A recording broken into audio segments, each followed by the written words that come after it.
Good day, ladies and gentlemen. Welcome to a new series available here for subscribers to my Substack and YouTube members called What Happened to Catholicism, where we're going to be studying modernism by the work of Pope Saint Pius X. He wrote an encyclical called Pascendi about 117 years ago, whenever it was, and it's a landmark encyclical outlining the modernist heresy. Now, if you read that encyclical, it almost seems like it's been picked up as a how-to in order to spread modernism in the church. It is my opinion that modernism is at the heart of the crisis in the church. Beyond everything else, we have to go to the root, and that is the doctrinal crisis, which ends up in all of the liturgical nonsense, etc., that we've been dealing with for a long time. If you are interested in reading more about that, in the spring, my book, What Happened to Catholicism, will be available from Sophia Press. What I'm going to talk about in this series will largely be based on my research from that. And if you want to know anything about the charismatic renewal, my recently published book, Charismania, is also available, and the link for that is in the description area to this podcast. If you're watching the free preview here on YouTube or Substack, information how to see the full episode is available below. All right, let's get to it.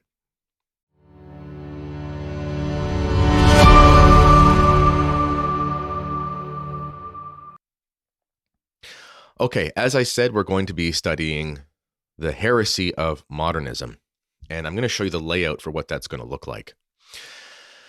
So today we're going to be going through part 1, and this is the introduction and the gravity of modernism. And in order to understand this, we have to go through what modernism actually means as a working definition. We're going to briefly look at the encyclical and what it's about. And then we're going to do a historical overview of the various philosophies that lead us to the philosophical origins of modernism. So what is modernism? Well, as it says here on the screen, modernism is a heresy which seeking to reconcile the Catholic faith with key tenets of modern philosophy, notably agnosticism, subjectivism, and progressivism/evolutionism. And we'll talk about that as we go, especially in the next episode. It reduces faith to subjective religious experience and dogmatic truths to mere symbols or metaphors, which, to remain alive, must continually evolve. Now, there's a lot to unpack there, so let's just break that down for just a second. So, as I said, modernism is a heresy, and it seeks to reconcile the Catholic faith with the tenets of modern philosophy, notably agnosticism, subjectivism, and progressivism/evolutionism. And we're going to go over modern philosophy in the next episode, but we have to do a breakdown on the history of the philosophy that basically led to modern philosophy in order to understand what we're talking about. So before we do that, let's just pull up the encyclical real quick here so you can see the encyclical that I'm talking about, and perhaps you might like to read it on your own as you follow the show or in between episodes. So the encyclical that talks about modernism is called Pascendi dominici gregis, and it's the encyclical of Pope Pius X on the doctrines of the modernists, which you can see there on the screen. Now, this encyclical was written in 1907, and it was written for the bishops of the Catholic Church to understand modernism. And because of that, it's a very difficult encyclical to read, and it's also quite lengthy. If I just scroll down here, I can keep scrolling, and we're in the English version, at least, because it is different numbering in the different languages. But in the English version, we're about 58 paragraphs through, which is really, really long for an encyclical of that time. We're kind of used to long-winded, lengthy stuff in the new springtime here in the church, but usually encyclicals weren't as long as the one that Pope Pius X wrote. And why was that? Well, because he described modernism as the synthesis of all heresies, an extremely complex system. And if you think about what that means, we're talking about all of the heresies in the history of the church, which includes everything from, Gnosticism to dualism to Protestantism to pantheism to Arianism to all the isms, all the different liberalism, all of them, synthesized into one basically super heresy. And the presence of all the different heresies in there is ultimately quite subtle, and therefore it requires a very in-depth investigation and then explanation of those things. And as I mentioned, it was published for the bishops of the world, so it's very hard to read. Not only was it written by a genius, and Pope Pius X was a genius, as well as a very saintly man. He was the first pope to be canonized in almost 500 years, which should give us pause considering the fact that popes are canonized pretty much right after they die in our generation. But anyway, and so it was written by a genius on an extremely complicated topic, and it was written for the bishops. And this is 1907. So these bishops, and many of them would have been liberals at the time, especially in France, there was a problem there. Nonetheless, it was written for men who had a very strong formation in philosophical terms. So for the average reader to pick up this encyclical and just look at it, it's really hard to do. I myself have probably read through the thing about 20 to 30 times, and I'm not exaggerating, because when you write a book, you're constantly reading and rereading. I had read through it a few times before I even started to write, and I had to sit down with my computer. I wish I could say with paper books, but I'm digital on most things like the most of you. And, tons of dictionary referencing, encyclopedia referencing, reading other books and articles to understand what he's talking about. A lot of it has to be unpacked, and that's what we're going to do in this series. So let me just bring again here the outline for today so we can stay on task. So we've done a little overview of the encyclical. Now let's get into the historical overview in order to understand how we even get to this point. Because, we might be thinking to ourselves, this is 1907, this is long before the Second Vatican Council. How could it be that something so grave was taking place? I mean, how could it be that there was an actual heresy within the church that was coming from the theologians within? I mean, we think about men like Martin Luther, for example, terrible heretic, of course, but he left the church. I mean, he basically started his own religion. He didn't pretend to remain Catholic. The same could be said about many others. Modernism is very unique in that sense, where people are disciples of modernism, wittingly or unwittingly, but they don't call themselves modernists. People who follow Arius and became Arians would call themselves disciples of Arius. Modernism is very different. It's very subtle, as I said. It's very complex. It's very serpentine. It's hard to grasp. So, where did it begin? Well, we could go back to the Garden of Eden, because that's probably where all heresies begin, because that's where sort of trouble starts to brew for the human race. But we're going to talk about nominalism. So, the character we need to talk about, his name is William of Ockham, and he's an extremely important person to contemplate for just a second. So, William of Ockham was a philosopher and theologian who lived in the 13th and 14th century. And he protested against the method of the scholastic or Aristotelian philosophy of St. Thomas Aquinas. If we're being fair to Ockham, it seems like he almost had a misunderstanding of Aristotle. And the Catholic Encyclopedia calls his writings controversial and states that he advocated for a sort of secular absolutism. That was one of his main problems. This meant that there was a complete separation of church and state in his mind, which is not Catholic teaching, although it's fashionable to talk about the separation of church and state in our modern liberal context. The idea that there would be this secular absolutism, a state that was not required to submit to the church under any circumstances, is simply not consistent with Catholic history and the perennial teaching of the church. Now, his errors, as I said, sort of began in the realm of church-state relations. And later on, those errors would have been explicitly condemned by Pope Pius IX in the Syllabus of Errors, notably in numbers 54 and 55 of that encyclical. And one of those, for example, 54, it condemns the notion that temporal authorities are not only exempt from the jurisdiction of the church, but are superior to the church in deciding questions of jurisdiction. So this is a condemned error of the church, meaning you just can't believe that there's a primacy that the state has over the church. But William of Ockham was advocating for something like this. But where the rubber meets the road when it comes to William of Ockham is when he starts giving us the foundation for a philosophical heresy that becomes known as nominalism. So nominalism is an error in philosophy. And in essence, what it does is it denies the existence of abstract and universal concepts and denies that the intellect can truly understand these. So what this means is that nominalism forbids true knowledge of the essence or nature of a thing, but only recognizes the externals, which are really nothing more than categories for the nominalist.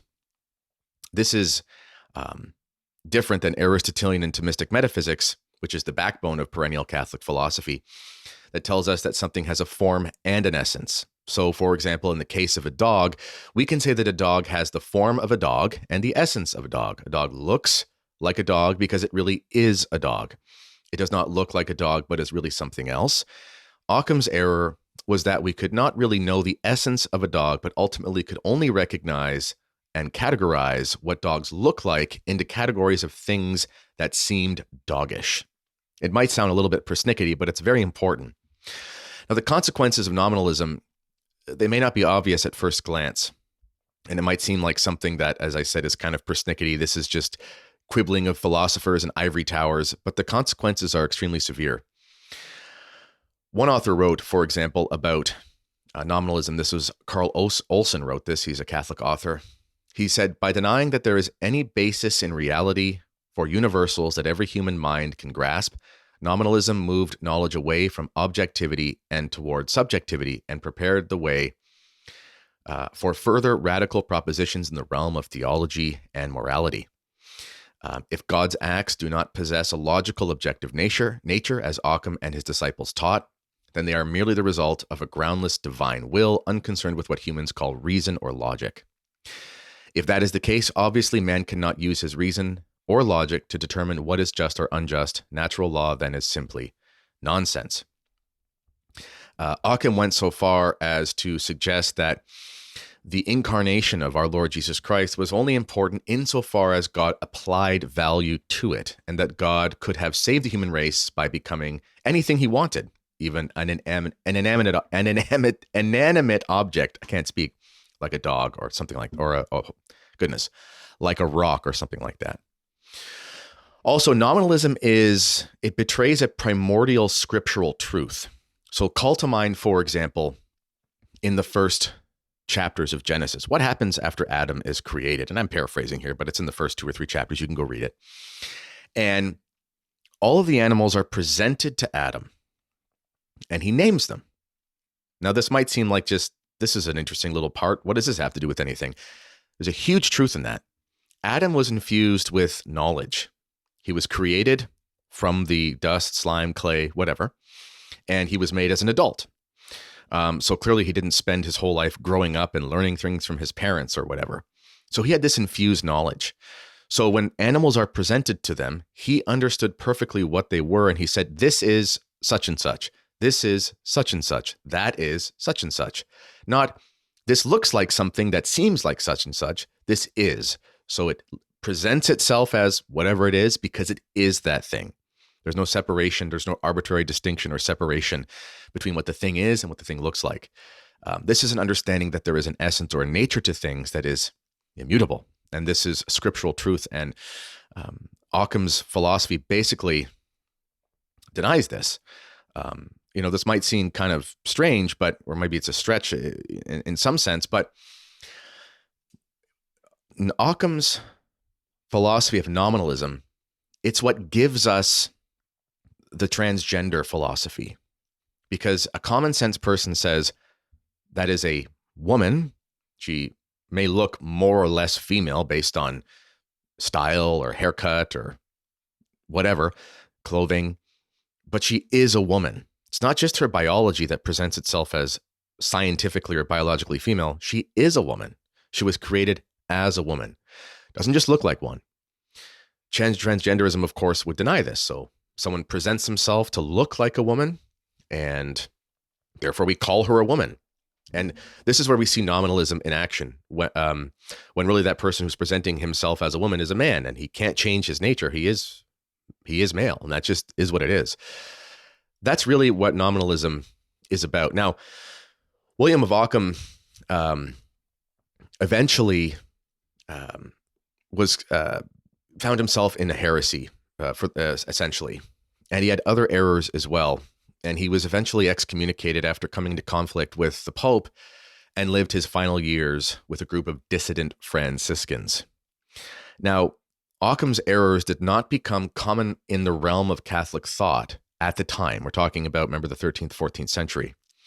But after the Protestant Revolution, a series of philosophers arose who not only revived nominalism, but gave us what can be called modern philosophy and all the metaphysical chaos that came with it.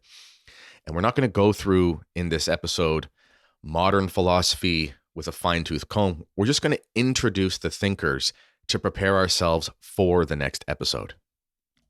So the main thinkers of modern philosophy that do stem from William of Ockham's way of thinking, which was then sort of revived by Protestantism, would be René Descartes, Immanuel Kant, and Georg or George Hegel. And as I said, we're going to go over their philosophy in more depth in the next episode. But basically what these men did, Descartes was a Catholic. Kant and Hegel were not Catholics. We could talk about David Hume as well. He's extremely important, but we will just save that. We can only talk about so much in a podcast. And if you want to know more about these men, I do write about them in my book. But for us, it's most important to talk about these three just briefly here before we move on to the heresy of liberalism, which was then added to this sort of milieu of heresy and then was a precursor to modernism. So these men were basically the fathers, we could say, and there are others we could list, but for the sake of this conversation, excuse me, basically the fathers of modern philosophy. So Descartes had his famous statement, if you don't know what it is, and he said, cogito ergo sum. I think, therefore I am. I remember hearing this in school, in philosophy courses and things like that. And, it seemed like run of the mill. Okay, this is some statement about thinking. What's the big deal? When you really think about what this is, it's a kind of a reversal of the hierarchy of reality. It's not I am, meaning I exist, therefore I think. It's I think, therefore I exist. It's a projection outward from the interior. You can see that there are consequences here. Your wheels are probably spinning how this leads to basically a subjectivist understanding. So I think, therefore I exist. So existence kind of depends on subjectively what I think. You see the problem there. We'll go over him in more detail in the next episode because we need to spend more time on each philosophy. And to do that, it's going to take like a whole episode. And we don't want to make this an hour and a half. Immanuel Kant is the next one. Kant and Hegel are basically contemporaries. Descartes about 100 years, 150 years before both these men, roughly speaking. And Kant was a Protestant by culture. He was a German. And he gave us basically a very strong subjectivism. Kant, if you read his works, kind of a tragic figure. It seems like he was very intellectually conflicted. But he really took this understanding of subjectivism and turned it into a philosophy, which you can probably think is kind of strange because subjective, meaning sort of begins with the subject and ultimately the conclusions are kind of relative to the subject. To turn that into like a body of teaching seems kind of counterintuitive, and it is. But if you accept the sort of reality being understood starts with my interior experience versus I conform myself to what is objective outside of me, which is the perennial understanding, rather than the outside conforms to my inside. When you accept that premise, being that we are quizzical, we like to use our reason, we like to understand things, he made a very sophisticated body of thought about philosophy. And this became Kantian philosophy. And there's a lot of different things that come from that, which we'll talk about more in the next episode. But perhaps you've heard of things, for example, like the categorical imperative, which we can discuss real quickly here. So two main statements that kind of summarize the categorical imperative are these statements from Kant. And one of them, he says, act only in accordance with the maxim through which you can at the same time will that it become a universal law. He also said, act in such a way that you always treat humanity, whether in your own person or in the person of another, never simply as a means, but always at the same time as an end. Let's break these down real quickly here. So act only in accordance with that maxim through which you can at the same time will that it become a universal law. You see the reversal here. In the perennial thinking of the church, God gives us, well, first of all, the natural law is written on our hearts. So we can't will the law into existence. It just is. And then when we forget that law, what happens is God reveals the 10 Commandments, which is basically 10 points of the natural law that when you expand upon them, you get all the possible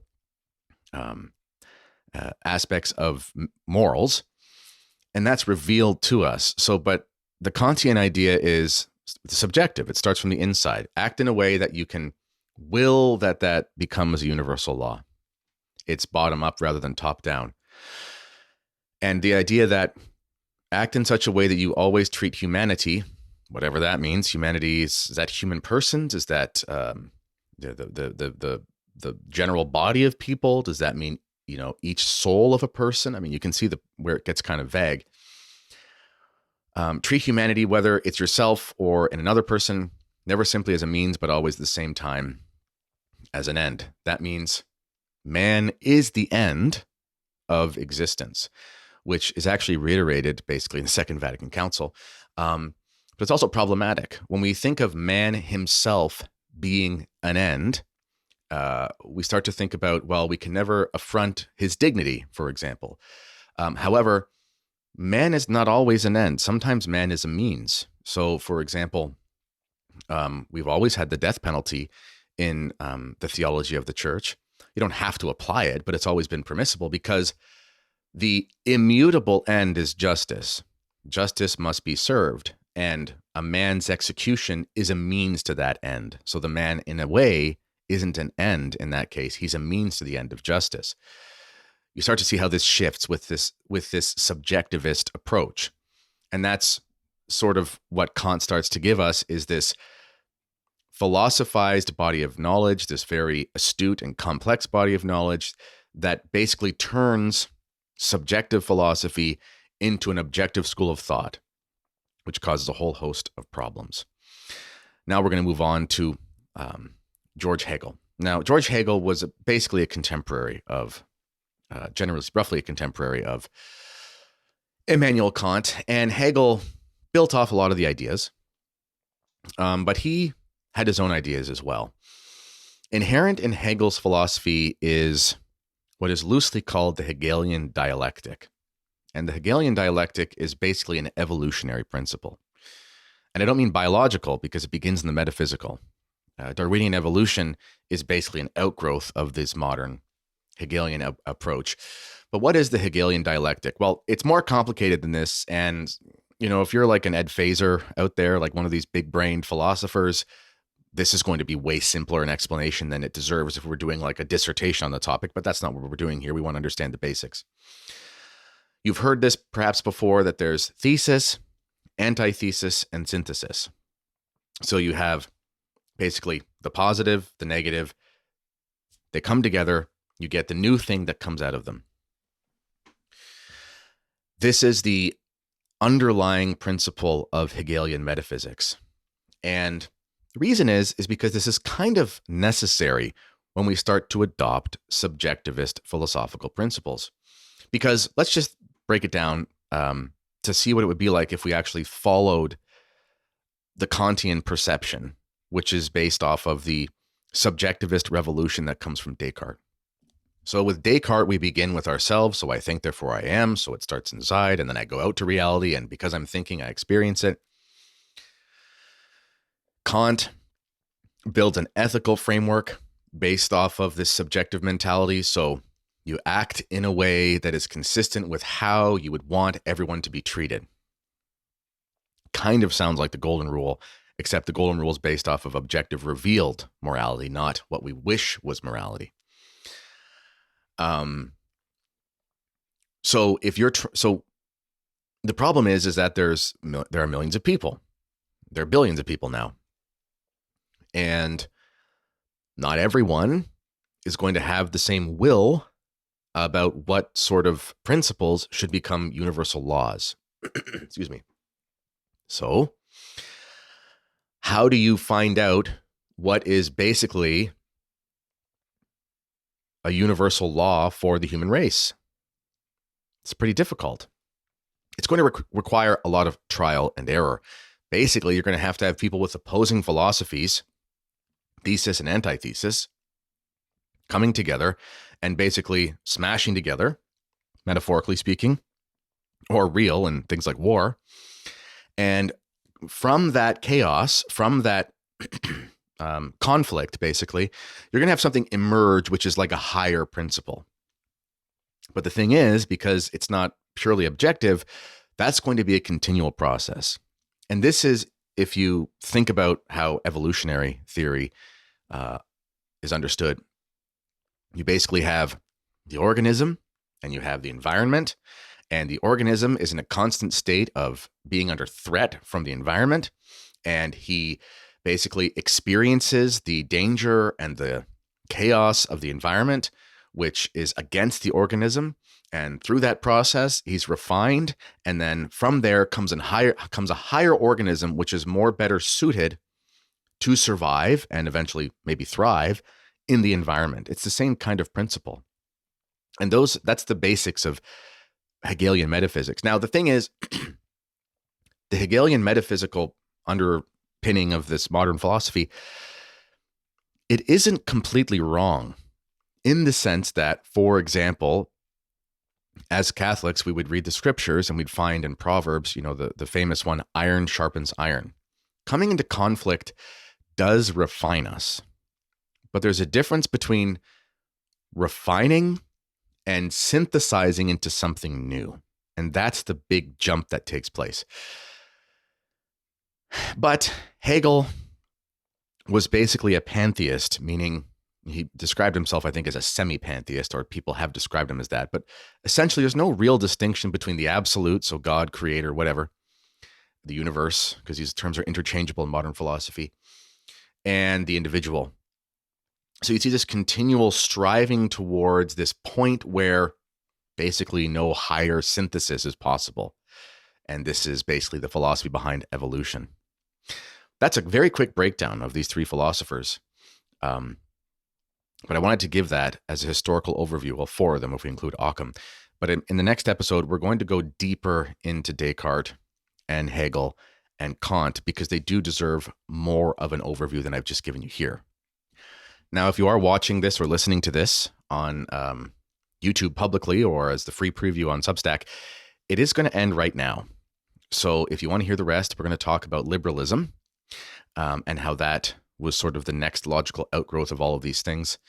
And you're not going to want to miss it. So click the links in the description area below, and there are explanations on what to do depending on what platform you're on.